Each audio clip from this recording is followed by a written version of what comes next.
Hey there! Before we start the podcast, I need you to put down that wavebird and listen up. I need money. For a tenth of what the price of that wireless GameCube controller costs, That should be like $5 if you got it off Shop Goodwill. you can support me here at the podcast of Two Consoles Too Late. I need to buy more games. Your support gets bonus content like additional episodes, Discord server access, typewriter manifestos, and personal shoutouts on the airwaves. I actually have a typewriter. Vote on Patreon polls to see what video game I talk about next. Nothing on Atari 2600.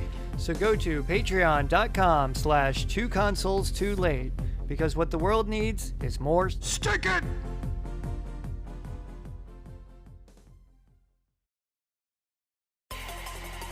Hi, everybody.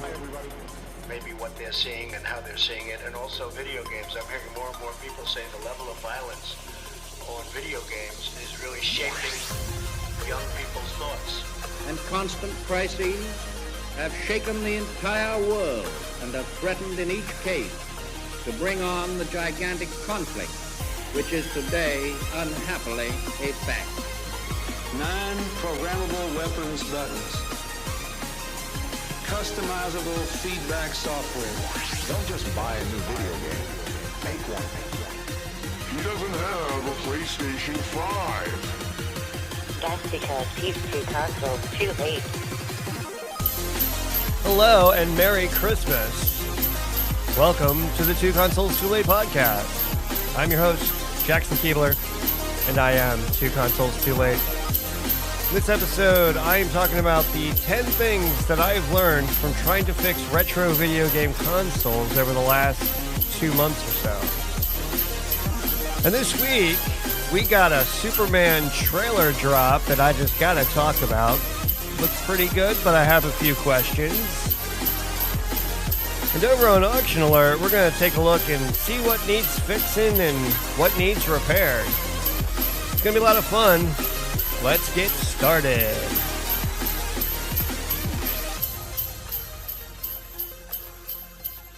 I have to admit that it took me about 10 minutes to find the Holiday Bell sample in my loop library. But I did find it, and it took me a little adjusting to get it to the intro.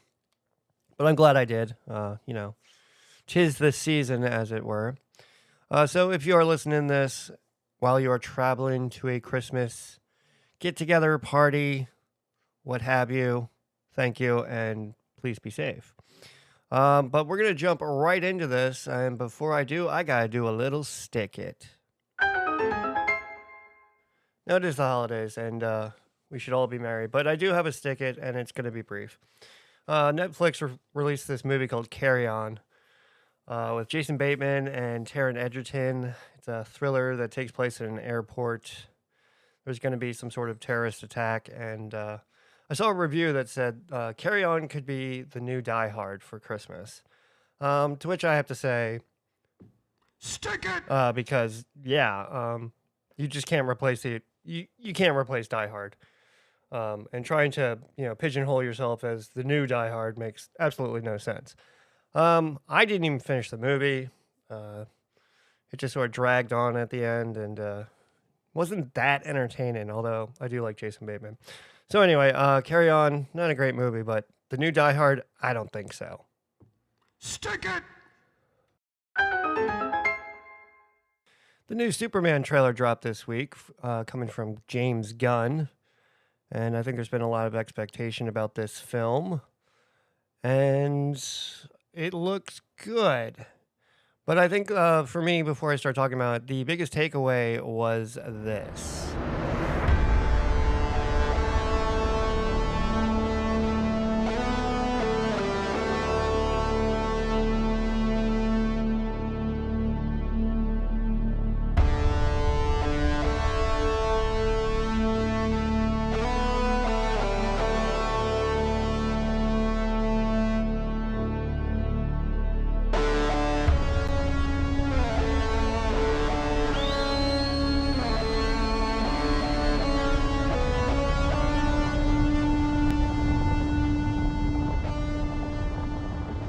So not a lot of exposition with this trailer other than Superman's conversation with his dog Crypto, which I'm very curious to see how they're going to that's going to play out. I think I'm just another one of these people that's having fatigue from the MCUs and now this DCU thing. I can't keep up anymore. I had to go watch a YouTube video to see who was who. There's a Green Lantern in this film. There's Hawkgirl. The guy with a T on his face, I forget his name. I have no idea who any of those heroes or villains were. The only characters I did know, of course, were Superman, Lex Luthor, and Lois Lane. That's pretty basic, though. But I love that theme, and I'm really curious to see how they're going to tie it in, I guess, with Christopher Reeve's Superman, because you're using the same theme, you're using John Williams' theme, and then you're using the same font. So I'm just kind of curious how that's going to play out. As for the actor playing Superman, David Corenswet, up until now, I'd never heard of him, which usually that can be a good thing, because when you get a no-name, that's what they did with the original Superman. They got a no-name guy named Christopher Reeve, and it just, of course, took off. But I'm super excited to see it. Comes out July 2025. I'm probably going to see this one in the theaters. I'm kind of sad I missed Man of Steel in the theaters. But I'm also excited to see Crypto as well. I mean, who isn't? Superdog, let's go. Happy birthday! So last week I recently turned 45, and for my birthday, if you didn't listen to the last episode, I purchased a PlayStation 4. And I got it home and I hooked it all up and I started playing a game, and the fan was loud as hell. You can go over to the Instagrams. I posted a video of this PS4, the offending PS4, whose audible range was not to my liking. Stick it! And so I decided, all right, I'm going to tear this thing down and clean it out. About a year ago, my son's Nintendo Switch OLED got the blue screen of death, and I had to send that thing onto its Great Beyond and sell it on eBay for parts and repair, and actually got a pretty penny for it. But it was around then I started toying with the notion of trying to fix video game consoles. At my time at Goodwill, I saw numerous consoles come in that needed repaired and got sold for parts and repair. And I always kind of toyed with the idea of picking one up. So it's only been I would say, the last couple months that I've started to try to fix video game consoles. And if you're a regular listener, then you know about my trials and tribulations. I've now tried to fix 2 or 3 fat PS3s. A couple weeks ago, I tried to fix a Nintendo Wii that wasn't reading discs. And now this PS4, I did a teardown and cleaned it out, but I've rendered it somewhat useless. But I'm not giving up. So why am I trying to learn how to fix retro video game consoles? Is it to make money? Sure, that would be really nice, but that is really hard. So no, I'm not trying to fix consoles and flip them for some sort of profit.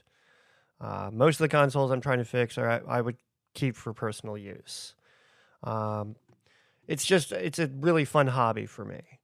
I am trying to save some of these consoles from the garbage heap, because I believe that we live in a society that is way too disposable, especially in the era of Amazon. Stick it! But through my limited experience, I have learned some things, and I wanted to share that limited knowledge with the interwebs and the folks out there listening. But a few disclaimers, okay? I am not an expert. I don't claim to be an expert, so don't do as I say, all right? Just try to learn from my mistakes and what have you. If you try to fix a console, you're doing so at your own risk. You can't come back and be like, hey, man, you said I could fix consoles. I didn't say that. I didn't say that at all. I'm just saying that I tried to do it, and this is what I did. Your experience will be very different. A lot of times consoles have warranty stickers, and to get to certain screws, you have to take those warranty stickers off, which quote-unquote voids the warranty. But these consoles are so old that they are no longer under warranty, so I wouldn't worry about that. But another disclaimer, when you are working with video game consoles, be safe. You are dealing with electricity and soldering irons, which are extremely hot, and you're working with cleaning chemicals. So, just a friendly reminder from me here at Two Consoles Too Late to be safe when you trying to fix a video game console. But that all being said, let's jump right into 10 things I learned trying to fix video game consoles.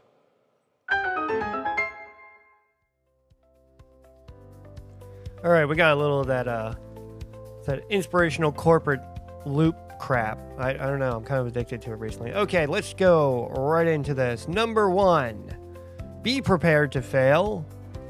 If you do not deal well with failure, I would not recommend trying to fix video game consoles. It is very unrealistic to expect to have a basic knowledge of electronics and have the ability to fix something on your first try. This is something that I've struggled with as I've tried to fix video game consoles. There's so many variables that I have absolutely no comprehension of when it comes to fixing these consoles. But I'm reminded of a quote from Thomas Edison. Whether it's true or not, I'm not sure, but I will share it. In the 1920s, a journalist asked Thomas Edison how it felt to fail 1,000 times trying to make the incandescent light bulb, to which Thomas Edison replied, "I didn't fail 1,000 times.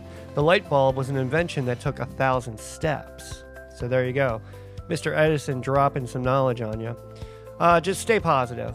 All right. My son is constantly reminding me, "Hey, Dad, don't give up." I get discouraged very easily, and which makes me give up very easily. So, number 1, be prepared to fail and stay positive. Number 2, have a dedicated workspace. I cannot stress this enough. Here at the studios of Two Consoles Too Late, space is limited, which usually means I'm trying to do these repairs in my kitchen on my kitchen table. Now, I would love to have a garage or a basement where I could set up a workbench where I'm going to be fixing these consoles. One day down the road, that is going to happen. That is a Two Consoles Too Late Jackson Keebler life goal, is to have a little slice of heaven where I can work on these consoles. But when you do have a dedicated workspace, another thing you should have is good lighting. I cannot stress the importance of this. I am 45 years old. I use readers for many things, and when you're trying to fix a video game console, you're looking at very small parts, and to be able to see those very small parts, you need good lighting. So I cannot stress enough, have a dedicated workspace that has good lighting.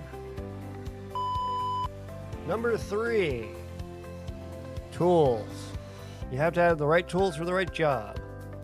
Seems with any improvement project, whether it be around the home or trying to fix retro video game consoles, there's always a last minute trip to the hardware store or Walgreens or what have you to get that one thing that you forgot. So in my experience, these are the tools that I think that are necessary for fixing retro video game consoles. Number 1, an electronics toolkit.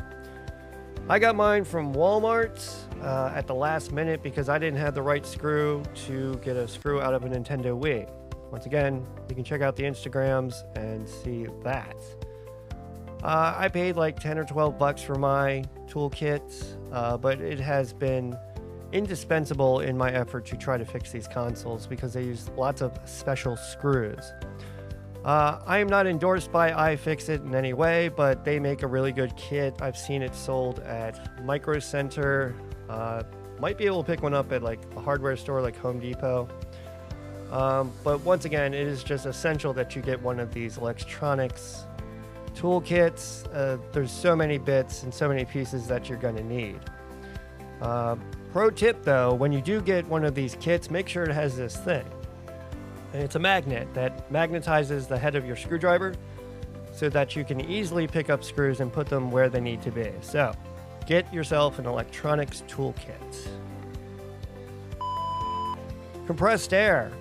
You're going to use a lot of compressed air when trying to clean these consoles because they amass a lot of dirt and grime and, heaven forbid, roaches. I would budget 1 can of compressed air for every repair project. And when you do pick up compressed air, don't buy just 1 can at a time. Try to pick up, like a case if you can. If this is something that you're going to be doing regularly with great frequency, you're going to need a lot of compressed air. So you can find compressed air at most, your Targets, your Walmarts, and what have you. I've seen compressed air at yard sales and estate sales, and usually it's like $1 or $2. I'm a cheap bastard and I don't like overpaying for anything, but you are going to need a lot of compressed air. A soldering iron. All right, not just a soldering iron and a stand. All right, this is a very dangerous tool. It gets very hot, and if it's put in the wrong place, it can cause a fire and it can burn you. So I highly recommend having a stand for your soldering iron. Now, when it comes to soldering irons, you can spend a lot of money. You can get a cheap one for about 10 to 12 bucks, or you can get one of the ones that you can adjust the temperature on. I'm using the one that came with my A+ certification kit I got in school years ago. It still works. If it ain't broke, don't fix it. But I highly recommend, of course, having a soldering iron and a stand. Cannot stress that enough. It's a dangerous tool, but you will need it. A multimeter. Now, this is one that is on Santa's list. I'm not sure if it's going to end up under the tree. So far for me, it hasn't been super necessary, but I've seen a lot of YouTube videos where trying to fix a console to diagnose what's wrong. People are using a multimeter. Not a super important need, but it's something that can help you along the way. Multimeters, once again, prices vary, and I can't recommend one or the other, but sometimes you got to check the ohms and the volts and what have you, and a multimeter is essential in that.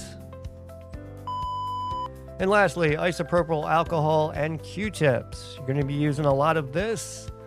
The isopropyl alcohol that you use to clean video game consoles, you can use the stuff that you get at like Walgreens. It's like 70%. But I've seen other videos where people use 90% isopropyl alcohol. It's just something you're going to need. Once again, if this is something that you're going to be doing with great frequency, buy the case or just get a really big bottle of it. And Q-tips, of course, you're just going to go through numerous Q-tips. This on the PS4 teardown, I used probably at least 30 Q-tips at least. So isopropyl alcohol and Q-tips, must have. Number 4, do not overspend. And once again, I'm a cheap bastard, but the hobby of trying to repair retro video game consoles gets real expensive real fast. So once you've bought your tools, your compressed air, and all the supplies that I just talked about, there's a pretty penny with trying to do this. Like when trying to order parts, this is my example, don't order just one HDMI port, try to order like 10 at a time, especially if this is something that you're going to do with some great frequency. I put together a list of parts that I need to fix some of these consoles, and so this is just kind of a metric. A fan for a PS4 I've seen for $13 to $20 on Amazon. A disc drive for a Nintendo Wii is $21. PS3 charging ports, the charging ports for the controllers, I bought 10 or 12 off eBay.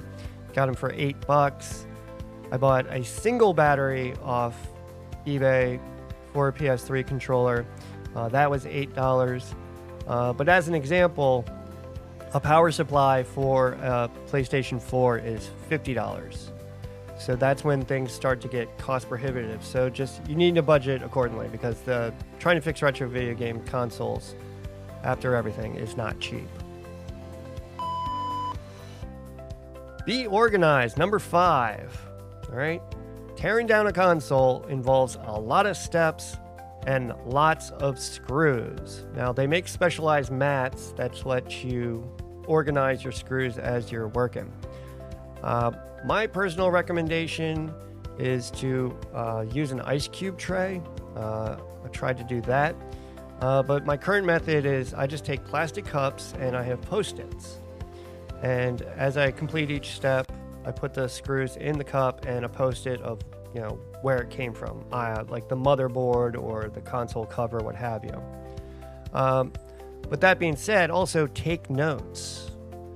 If you notice that a wire is loose when you're breaking down a console, it's going to help you better diagnose trying to fix the problem later on. So take lots of notes. Example from my personal experience, I was tearing down the PS4, and when I got down to the fan, I noticed that one of the wires in the coupling was loose. And I think that might be the cause of why the console is overheating. But if you are a messy person, I'm not going to recommend video game console repair, because I just don't think that a messy person can do this. But that's, once again, my personal experience.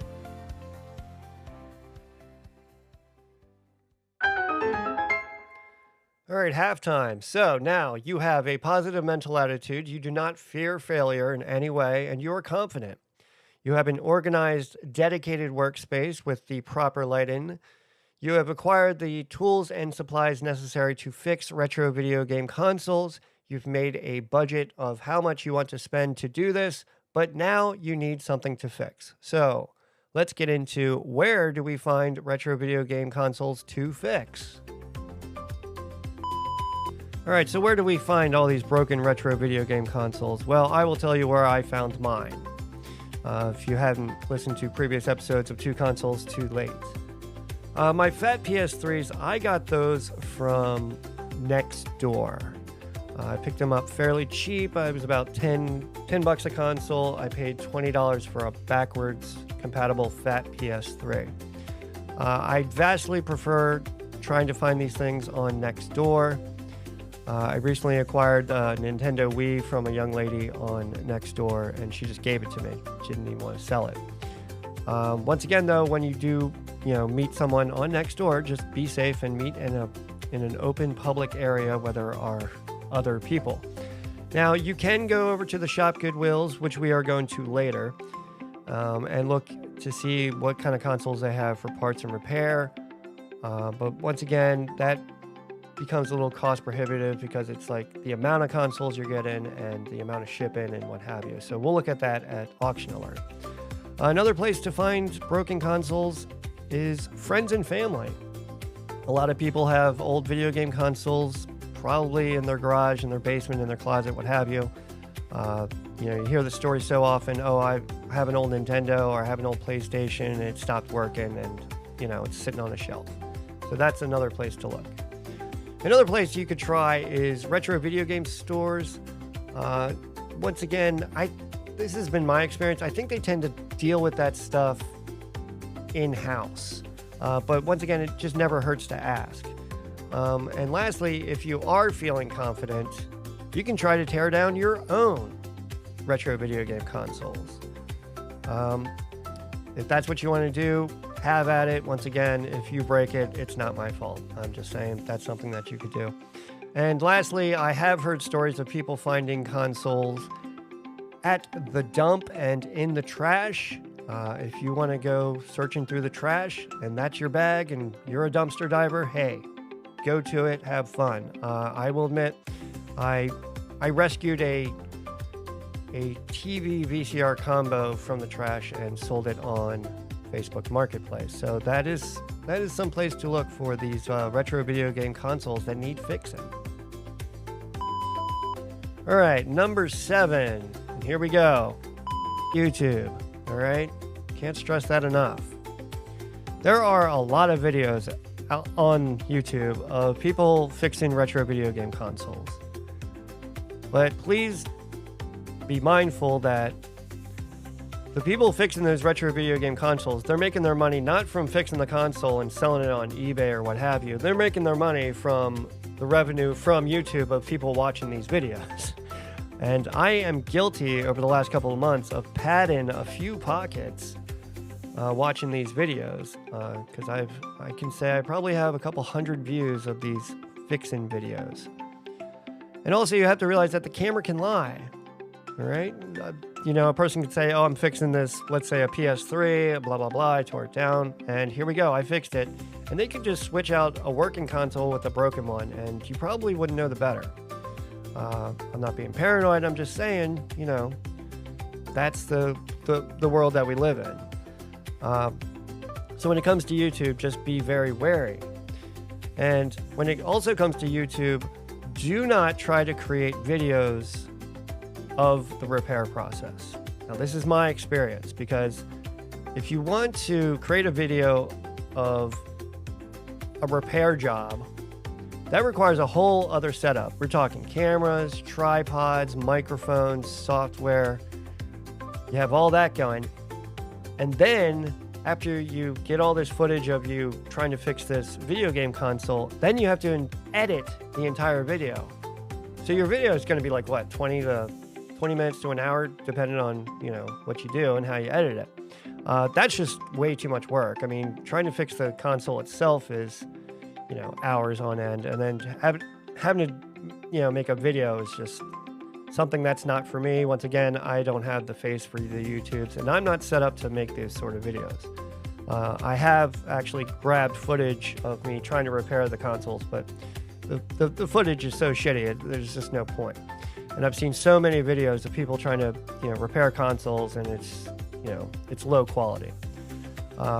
Personally, I am documenting my journey of trying to fix consoles. I'm putting content on the Instagrams and the Facebooks for SNGs, but I will admit I've gotten a lot of really useful comments, that sort of recommends this or that, and it's really helped me out a lot. And so I keep those comments coming because they've been super helpful. So when it comes to social media, just, kind of take it with a grain of salt. Number 8, be patient. Take your time. Don't give up. This is something that I'm very guilty of. I have a very short fuse. Any repair job, whether it be a car or fixing your fridge, there's going to be billable repair hours. And time is money. And fixing a video game console, like anything else, is going to take time. And that time is time that could be spent with your kids, your spouse, or what have you. I usually, when I attempt any sort of video game console repair, I usually do it on the weekends when Junior is visiting grandma, so that way I have less distractions and can be more focused. And it also allows me to be more patient. All right, so number 8, just be patient, take your time. Once again, if it doesn't work, don't get discouraged. Number 9, learn how to solder. Now, this is a skill that I am not very good at, and it's something that I am getting better at as I move along in the hobby of trying to repair retro video game consoles. When I was at the Video Game Summit at the 40th Pinball Expo, they had a soldering station set up, and they had pinball techs on hand to show people how to do basic soldering, which I thought was super awesome, and I'd like to see, perhaps more of that at other conventions. But the ability to solder is very, the only word that comes to mind is needed. It's just something that takes, once again, it takes patience, and once you become proficient, it goes a long way. And lastly, number 10. You've taken all this time, you've invested all this money in tools, you've repaired your video game console, but you have to see if it can work. So what are you going to need? You're going to need a game to test out the console. There's plenty of cheap games for every console. Depending on the console you're trying to repair, just pick up a cheap game that you can test. Depending on the game, if it's a cartridge, sometimes those don't work. So that's a whole other ballgame. So, lastly, number 10, have a game to test out on your hopefully newly repaired console.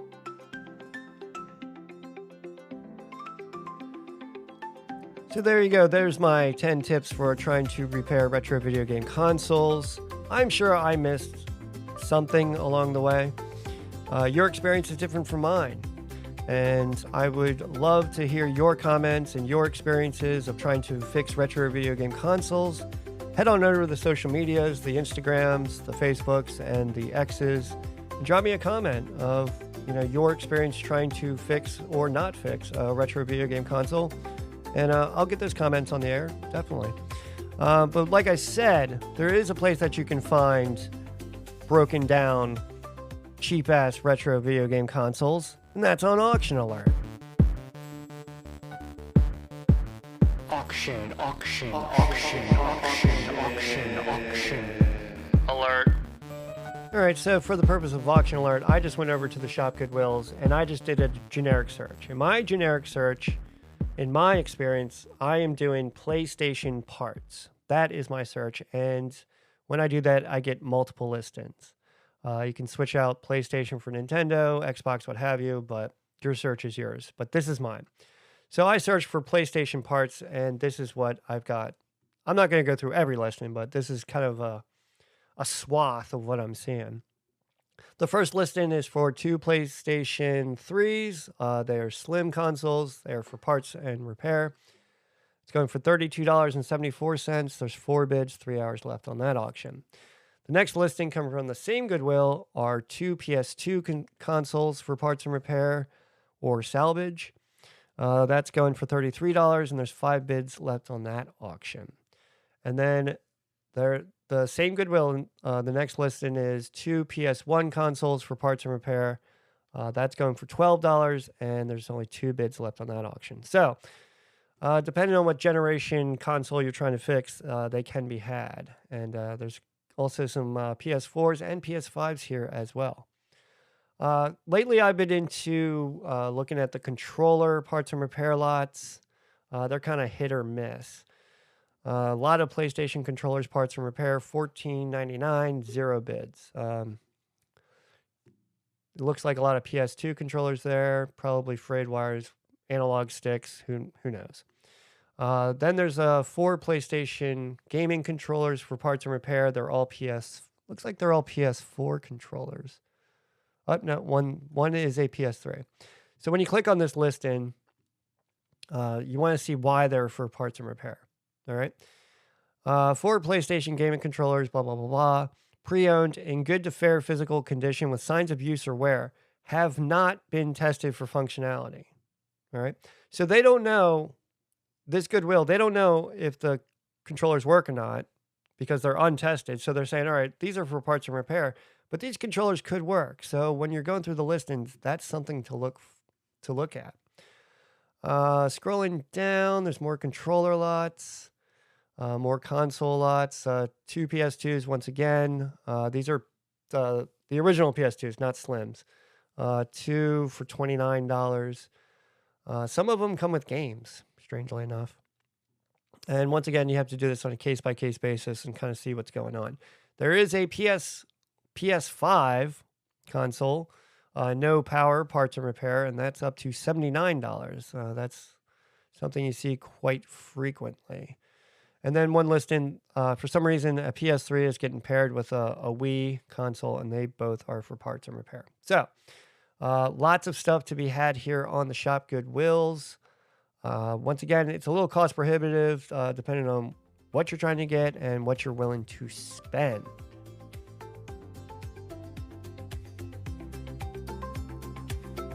All right, so that's another podcast in the books. Thank you for listening. I have been the host, Jackson Keebler.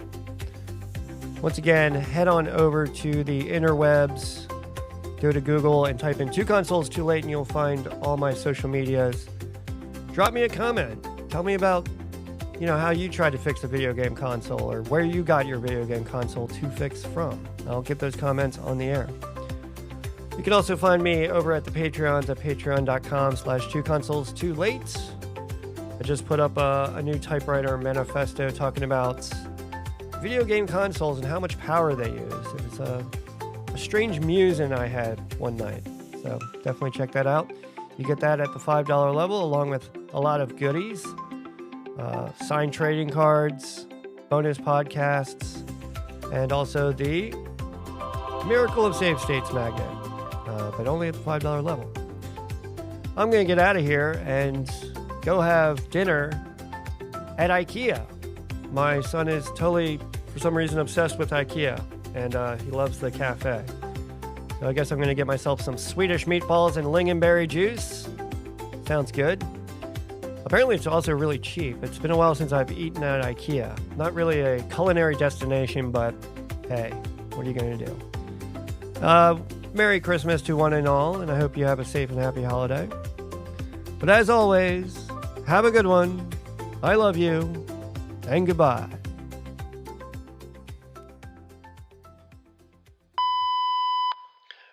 so where do you find these broken down video game consoles? Well, my experience has been kind of all over the place. I picked up my fat PS3s. I picked up.